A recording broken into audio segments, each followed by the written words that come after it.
हाय दोस्तों, कैसे हैं सभी।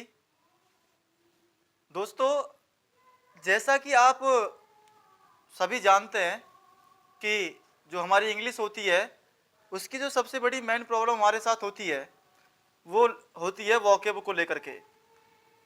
वोकैब बिना हमारा इंग्लिश बहुत ही ज़्यादा वीक रह जाता है, बहुत ही ज़्यादा कमज़ोर रह जाता है। बट फिर भी कुछ ऐसे फंडामेंटली रूल्स जो सेंटेंस को करेक्ट करने के लिए होते हैं, वोकैब हमारी कहीं ना कहीं कमज़ोर रह ही जाती है। उसके बावजूद भी हमें क्वेश्चन को किस तरीके से करना है उस चीज़ को हमें सीखना बहुत ज़रूरी है। और हम वोकैब भी साथ के साथ सीखते चलेंगे। बट यहाँ पर जो आज हम शुरू करेंगे वो करेंगे आपकी ग्रामर को। वैसे तो आप सभी जानते हैं vocabulary vocabulary is equal to sentence making.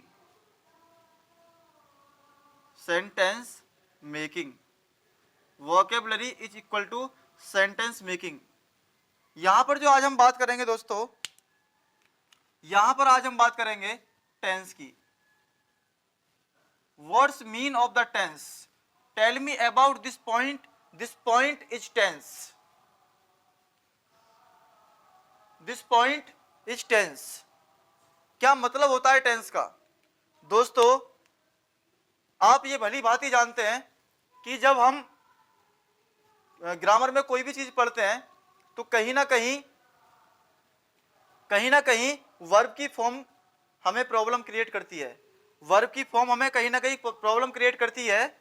यानी हम पढ़ते हैं वर्ब की फर्स्ट फॉर्म, वर्ब की सेकंड फॉर्म, वर्ब की थर्ड फॉर्म, वर्ब की fourth form, ING form and so on.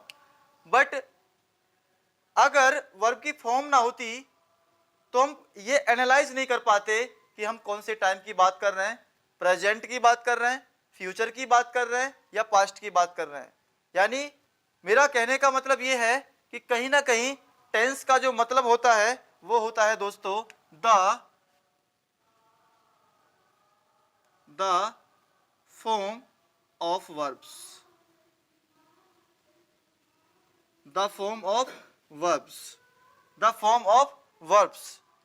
दोस्तों, एक साथ हम सारे टाइप्स को तो नहीं पढ़ सकते, बट हम एक एक टाइप को बहुत ही अच्छे से, यानी लो क्वालिटी से, एक लो लेवल से बहुत ही ज़्यादा हाई लेवल तक हम जाने की कोशिश करेंगे, ताकि आप इंडिया के हर एक एग्जाम में बैठने की क्षमता रख सकें, ताकि हम इंडिया के हर एक पेपर को आसानी से दे पाएं।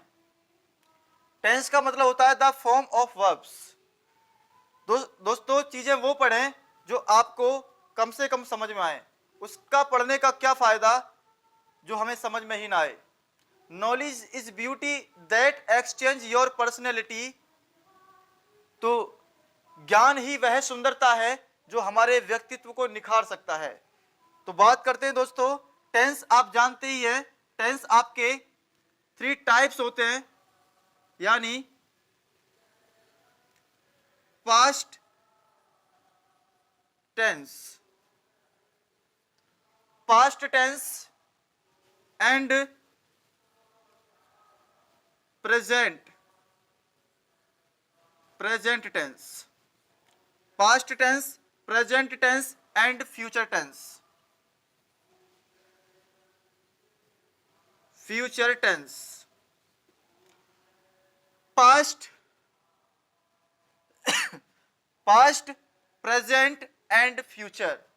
दोस्तों, हम इनके एक एक टाइप की एक सिस्टेमेटिक ढंग से हम पढ़ेंगे विदाउट टेकिंग मोर टाइम।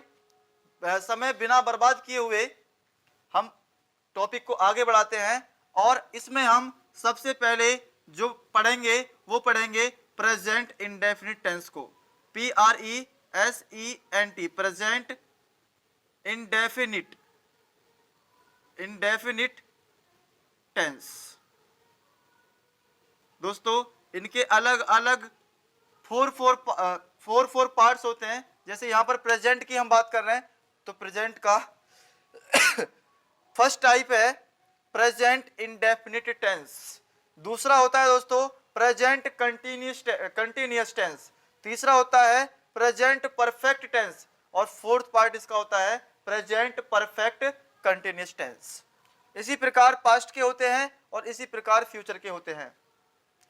दोस्तों जब हम इंग्लिश पढ़ रहे हैं तो इसमें आप हिंदी से बात नहीं करेंगे, कहीं ना कहीं हर एक वर्ड की कनेक्टिविटी जो बनाएंगे आप वो इंग्लिश के वर्ड से ही बनाएंगे। हम हिंदी की बात इसमें नहीं करेंगे दोस्तों, क्योंकि हम जब इंग्लिश पढ़ रहे हैं, क्योंकि इंग्लिश क्या है, इंग्लिश एक अपने आप में लैंग्वेज है दोस्तों। इंग्लिश एक अपने आप में लैंग्वेज है, तो लैंग्वेज को लैंग्वेज की तरीके से ही पढ़ना हमें चाहिए। कोई भी आवाज आपके कानों में पड़ती है उसको आप सुनिए, सुनने के बाद आप उसको वाइब्रेट कीजिए, वाइब्रेट करने के बाद आप उसको पढ़िए और उसके बाद आपको वो लिख लेनी है बात। और हर एक सेंटेंस को आप मेरे साथ बोल करके, हर एक नियम को आप बोल करके, हर एक वर्ड को आप बोल करके पढ़ेंगे दोस्तों। जैसा कि यहां पर हम बात करेंगे किसकी, प्रेजेंट टेंस की, PRESENT, present tense. When we are talking about present tense, present tense का भी फर्स्ट टाइप यानी present indefinite, present indefinite tense, present indefinite tense. देखिए दोस्तों आपकी जो पूरी की पूरी लाइफ होती है, आपकी जो पूरी की पूरी लाइफ होती है वो प्रेजेंट इंडेफिनिट टेंस में होती है, ठीक है ना। कोई भी काम आप करते हैं यानी वो सारी की सारी हैबिट्स, वो सारी की सारी लाइफ की हैबिट्स आपके प्रेजेंट इंडेफिनिट टेंस में काउंट होती हैं। यानी पूरा का पूरा डेली रूटीन जो आपका काउंट होता है वो प्रेजेंट इंडेफिनिट टेंस के अंदर होता है। तो इसके हम सबसे पहले बात करते हैं एफर्मेटिव सेंटेंस की। Affirmative sentence, affirmative sentence, affirmative sentence, इसके स्ट्रक्चर की बात करते हैं। इस एफर्मेटिव सेंटेंस को बनाने का स्ट्रक्चर क्या होता है। सबसे पहले हम दोस्तों यूज करेंगे सब्जेक्ट का। सबसे पहले आपने यूज किया सब्जेक्ट, उसके बाद जो आपकी मेन वर्ब होती है यानी वर्ब की जो आपकी फर्स्ट फॉर्म होगी उसमें आप सब्जेक्ट के अनुसार आप उसमें वर्ब की फॉर्म को यूज करेंगे। यानी अगर सब्जेक्ट सिंगुलर है, अगर सब्जेक्ट सिंगुलर है यानी सिंगुलर सब्जेक्ट है तो आप वर्ब की फर्स्ट फॉर्म में एस या ईएस को ऐड कर देंगे। वर्ब की फर्स्ट फॉर्म में एस या ईएस को ऐड कर देंगे।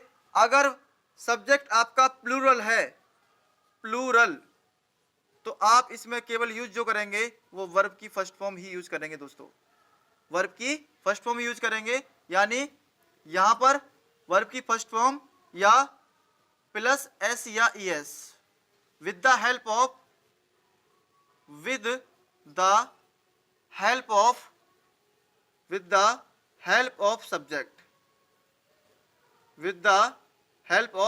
सब्जेक्ट। उसके बाद आपका आएगा दोस्तों ऑब्जेक्ट और उसके बाद ईटीसी जो भी चीजें बचती हैं वो आप इसमें ऐड कर देंगे। तो एफर्मेटिव सेंटेंस का स्ट्रक्चर दोस्तों नोट कर लीजिए।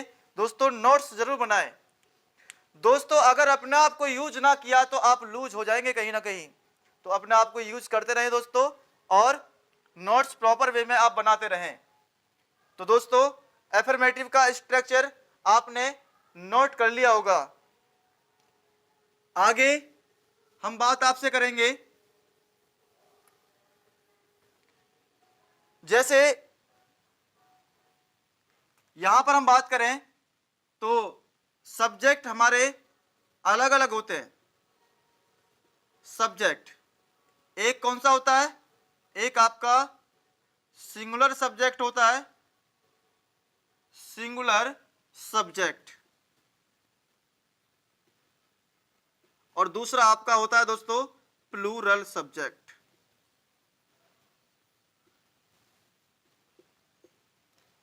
Singular subject and plural subject.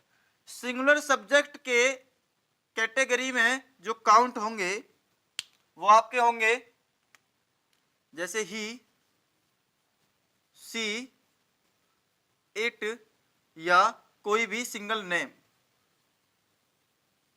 Single,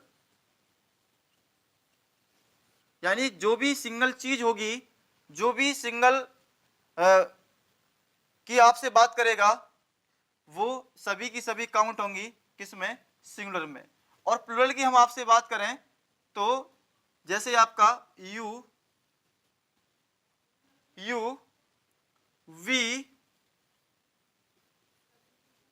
they and कोई भी ऐसी प्लूरल बात, ठीक है, वो सभी के सभी आपके काउंट होंगे किसमें, प्लूरल सब्जेक्ट में। सिंगुलर सब्जेक्ट आपके समझ में आ गया दोस्तों, प्लूरल सब्जेक्ट आपके समझ में आ गया। उसके बाद आगे की ओर बढ़ते हैं। उसके बाद बढ़ेंगे आगे की ओर, उसके बाद बढ़ेंगे आगे की ओर। जैसे अगर हमने ही के साथ लिया ही गो, क्या लिया, ही गो, वह जाता है। लेकिन यहां पर हम देख पा रहे हैं जो आपका ही है, जो आपका ही है वो क्या है, सिंगुलर सब्जेक्ट है। वो कैसा सब्जेक्ट है, सिंगुलर, सिंगुलर सब्जेक्ट। यहां पर जो आपका ही है वो सिंगुलर सब्जेक्ट है। तो यहां पर सिंगुलर सब्जेक्ट के हिसाब से ये आपका क्या है, वर्ब की फर्स्ट फॉर्म। और सिंगुलर के साथ मैंने क्या बताया, एस या ई एस आप इसमें ऐड कर देंगे तो ये क्या बन जाएगा दोस्तों, गोज, यानी ही गोज, वह जाता है। अगर वो आपसे बात करे वह घर जाता है, वह घर जाता है, he goes to home, he goes to home, he goes to home. दोस्तों मैं जो आपको स्टार्ट कर रहा हूं वो कहीं ना कहीं बहुत ही ज्यादा बेसिक से स्टार्ट कर रहा हूं, क्योंकि वैसे तो कॉम्पिटिटिव एग्जाम की अगर हम बात करते हैं, आना कम जाना गो, बैठना सीट, ये कूड़ा है कबाड़ है। जैसे आपसे कह दिया जाता है नॉलेज, नॉलेज, तो नॉलेज आपको सुनने, बोलने, पढ़ने, लिखने में कोई प्रॉब्लम नहीं है। तो ये हमारे एग्जाम के पॉइंट ऑफ व्यू से इस तरीके के जो वर्ड्स हैं जिनमें आपको कोई प्रॉब्लम क्रिएट ही नहीं होती है, तो वो क्या है, वो हमारे एग्जाम के पॉइंट ऑफ व्यू से आउट है, बाहर है। ठीक है, अगर एक ऑफिसर रैंक की बात की जाए तो कहीं ना कहीं नॉलेज से रिलेटेड और जो आगे कुछ ऐसे फंडामेंटली वर्ड्स जिनका मतलब कहीं ना कहीं ज्ञान से संबंधित, समझदारी से संबंधित, कुशाग्र बुद्धि से संबंधित होता है, वो वर्ड कहीं ना कहीं काम के वर्ड होते हैं। जैसे acumen, perception, sagacity, perspicacity, integrity, rudiments, rudiments, comprehension and so on. बहुत सारे ऐसे वर्ड हैं जो कहीं ना कहीं एग्जाम के पॉइंट ऑफ व्यू को टच करते हैं। और आना कम जाना गो, बैठना सीट वाली इंग्लिश आपको पढ़ा दी जा रही है और आपसे कहा जा रहा है कि आप किसी भी कॉम्पिटिटिव एग्जाम में जाकर के बैठ जाएं, तो वो दोस्तों आपको बलगलाने की कोशिश कर रहा है, वो आपको ओवरव्हेल्म्ड कर रहा है, वो आपको आत्मविभोर कर रहा है, वो आपको कुछ नहीं सिखा रहा है। क्योंकि ये सिर्फ बेसिक बातें होती हैं जो कहीं ना कहीं आपकी पहली सीढ़ी होती है, और जब पहली सीढ़ी पर पैर रखते हैं तो छत पर चढ़ने के लिए आपको आगे की ओर बढ़ना ही होगा दोस्तों जहां आपको प्रॉब्लम है वही इंपॉर्टेंट है, उसी पर आपको फोकस करना है दोस्तों। जैसे यहां पर हम आपसे बात करें, वे बाजार जाते हैं, तो आप क्या लिखेंगे, दे। अब दे क्या है, दे अपने आप में प्लूरल सब्जेक्ट है, दे अपने आप में क्या है, प्लूरल सब्जेक्ट। तो यहां पर प्लूरल सब्जेक्ट, तो दे के साथ क्या आना चाहिए, दे, गो या गोज, गो आना चाहिए, क्योंकि प्लूरल के साथ केवल वर्ब की फर्स्ट फॉर्म को ही आप यूज करेंगे। They go to market, they go to market, they go to market. दोस्तों आपको अफर्मेटिव वाली बातें समझ में आई होंगी। दोस्तों आज केवल हम इसके नेगेटिव की बात और करेंगे और इस वीडियो को थोड़ा इंटरपोलेट कर देंगे आगे, धीरे धीरे जैसे हम बढ़ेंगे वीडियोस को, जब आगे बढ़ाएंगे, आगे अगली वीडियो को डालेंगे, तो हम इस वीडियो को और भी ज्यादा इंटरपोलेट कर देंगे और एक्सटेंड कर देंगे। बट आप थोड़ा समझ करके ही इसकी शुरुआत करें। जैसे अगर हम नेगेटिव की आपसे बात करें, नेगेटिव सेंटेंस,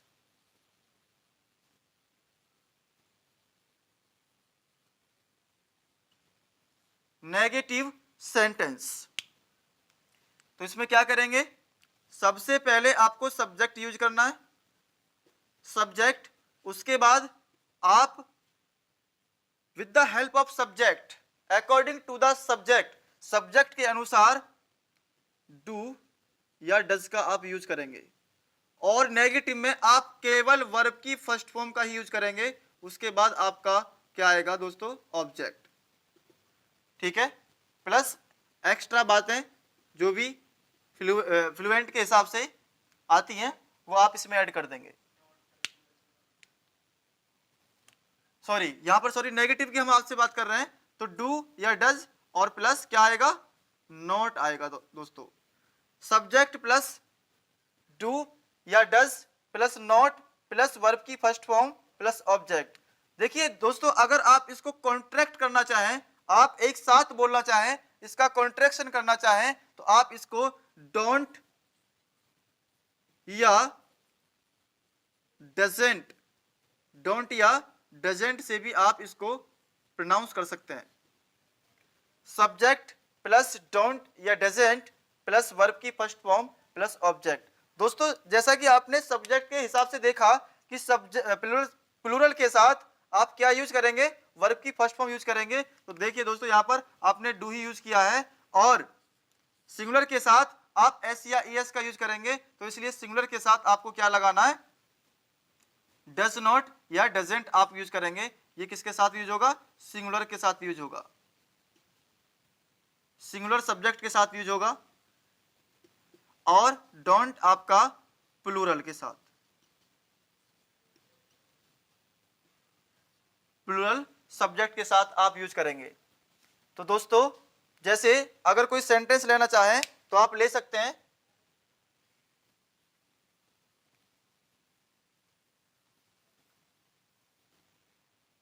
आप ले सकते हैं राम, राम, राम क्या है, सिंगुलर है, तो क्या आएगा, डज और plus not. Ram does not go to market. पहले हम आसान से सेंटेंस को लेकर के ही समझाने की कोशिश करेंगे, ठीक है, ताकि चीजें आसानी से आप एनालाइज कर पाएं, आसानी से समझ पाएं। धीरे धीरे हम चढ़ाई की तरफ बढ़ते रहेंगे। Ram does not go to market, या यहां पर आप क्या कह सकते हैं, Ram doesn't, Ram doesn't go to market. दोस्तों आशा करता हूं बातें आपके समझ में आ रही होंगी। तो धीरे धीरे हम चीजों को बढ़ाएंगे। आज के लिए इस वीडियो में इतना ही। पहले हम शुरुआत करते हैं, ठीक है ना। हमने आज से ग्रामर की शुरुआत कर दी है, और हर रोज आपको एक नई वीडियो मिलेगी और एक कंटिन्यूटी की फॉर्म में आपको कंटेंट मिलेगा, और कंटेंट हर रोज बढ़ चढ़ कर के होगा। और इस एक टॉपिक को खत्म हो जाने के बाद जिस तरीके के क्वेश्चंस आपके पेपर में पूछे जा रहे हैं, उन क्वेश्चन को हम यहाँ पर सॉल्व भी करेंगे। दोस्तों आज के लिए इतना ही। Thank you, have a nice day.